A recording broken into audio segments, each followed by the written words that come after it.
क्या आपने कभी सोचा है कि दुनिया का सबसे बड़ा हाई स्पीड रेलवे स्टेशन कैसा दिखता होगा? एक ऐसी जगह जो सिर्फ एक स्टेशन नहीं बल्कि एक पूरा शहर जैसा हो। आज हम बात करेंगे चीन के चोंगकिंग ईस्ट रेलवे स्टेशन की, जो इतना बड़ा है कि इसे देखकर आपका दिमाग हिल जाएगा। यह स्टेशन 1.22 मिलियन स्क्वायर मीटर में फैला है, यानी 170 फुटबॉल फील्ड्स जितना बड़ा। और हां, यह न्यूयॉर्क के ग्रैंड सेंट्रल टर्मिनल से 5 गुना बड़ा है। 8 मंजिलें, हाई स्पीड ट्रेनें, metro, shopping malls, office, hotels, सब कुछ एक ही इमारत में। हर घंटे 16,000 लोग यहां से आ जा सकते हैं। तो चलिए इस कमाल की जगह के बारे में और जानते हैं और देखते हैं कि कैसे यह स्टेशन वेस्टर्न चीन को बदलने वाला है। चोंगकिंग, दोस्तों, यह कोई छोटा मोटा शहर नहीं है। यह दुनिया के सबसे बड़े शहरों में से एक है, जहां 30 मिलियन से ज्यादा लोग रहते हैं। जी हां, ऑस्ट्रेलिया या मलेशिया जैसे देशों की पूरी आबादी से भी ज्यादा।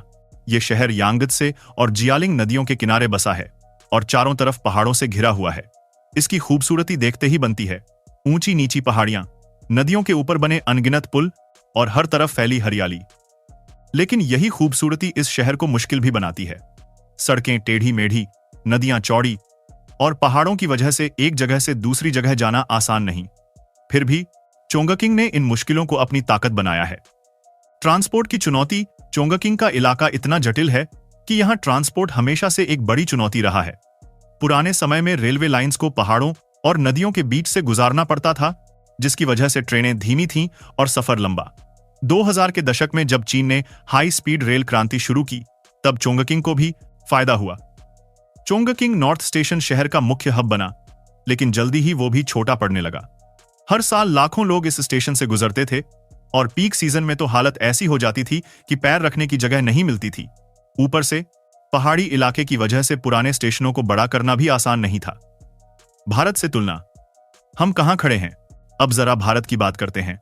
हमारे यहां भी बड़े बड़े रेलवे स्टेशन हैं, जैसे नई दिल्ली, हावड़ा या मुंबई का छत्रपति शिवाजी टर्मिनल। लेकिन चोंगकिंग ईस्ट जैसा कुछ भी नहीं है। भारत में रेलवे हमारी लाइफलाइन है। करोड़ों लोग हर दिन ट्रेनों से सफर करते हैं।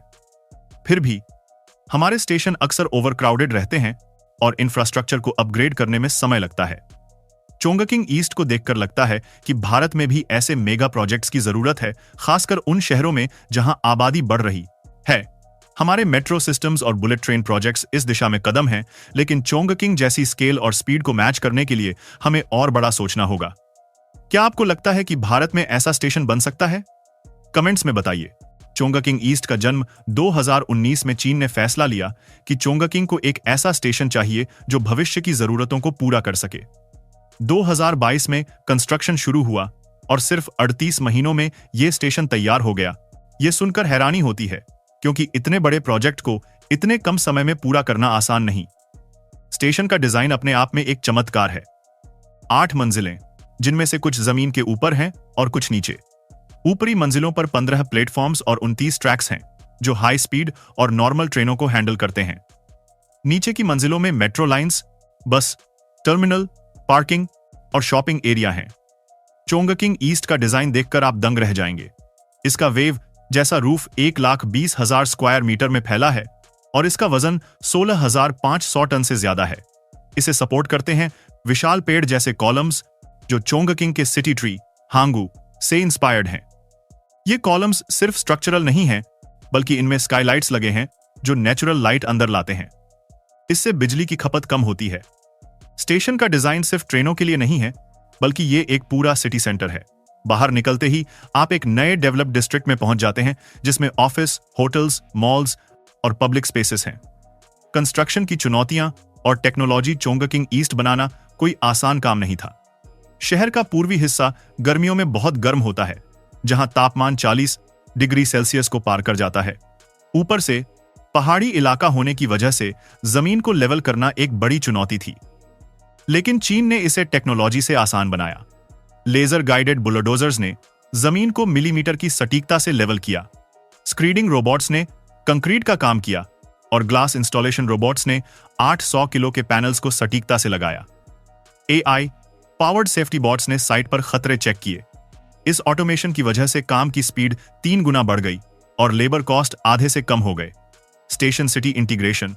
चोंगकिंग ईस्ट सिर्फ एक स्टेशन नहीं, बल्कि एक पूरा सिटी हब है। इसे स्टेशन सिटी इंटीग्रेशन कहते हैं। इसका मतलब है कि स्टेशन के आसपास 3.5 स्क्वायर किलोमीटर का एक नया डिस्ट्रिक्ट बनाया गया है, जिसमें ऑफिस, होटल्स, मॉल्स और पब्लिक स्पेसेस हैं। आप ट्रेन से उतरते हैं और सीधे एक मॉडर्न सिटी सेंटर में पहुंच जाते हैं। यह डिजाइन सिर्फ यात्रियों को आसानी देने के लिए नहीं है, बल्कि यह चोंगकिंग के पूर्वी हिस्से को एक नया इकोनॉमिक हब बनाने के लिए है। इससे शहर का डेवलपमेंट और बढ़ेगा और पुराने इलाकों पर दबाव कम होगा। कनेक्टिविटी का कमाल, चोंगकिंग ईस्ट 4 मेट्रो लाइन से जुड़ा है। लाइन 6 पहले से चालू है और लाइन 24, 27 और 8 जल्दी शुरू होंगी। इसका मतलब है कि आप हाई स्पीड ट्रेन से मेट्रो में बिना बाहर निकले ट्रांसफर कर सकते हैं। इसके अलावा बस टर्मिनल, टैक्सी स्टैंड्स और पार्किंग गैरेज भी हैं। ये सब मिलकर इसे एक जीरो ट्रांसफर हब बनाते हैं, यानी आपको कहीं जाने के लिए बार बार वाहन बदलने की जरूरत नहीं। यह खासकर गर्मियों में बड़ी राहत है, जब बाहर का तापमान 40 डिग्री को पार कर जाता है। ग्लोबल तुलना अगर दुनिया के बड़े स्टेशनों की बात करें तो चोंगकिंग ईस्ट का कोई जवाब नहीं। न्यूयॉर्क का grand central terminal 1,90,000 square metre का है, जापान का नागोया स्टेशन 4,10,000 स्क्वायर मीटर और चीन का ग्वांगझो साउथ 6,15,000 स्क्वायर मीटर। लेकिन चोंगकिंग ईस्ट इन सबको पीछे छोड़ देता है। टोक्यो का शिंजुकू स्टेशन ज्यादा पैसेंजर्स हैंडल करता है, लेकिन वो कई इमारतों का कॉम्बिनेशन है। चोंगकिंग ईस्ट एक सिंगल बिल्डिंग में इतना कुछ समेटे हुए है जो इसे यूनिक बनाता है।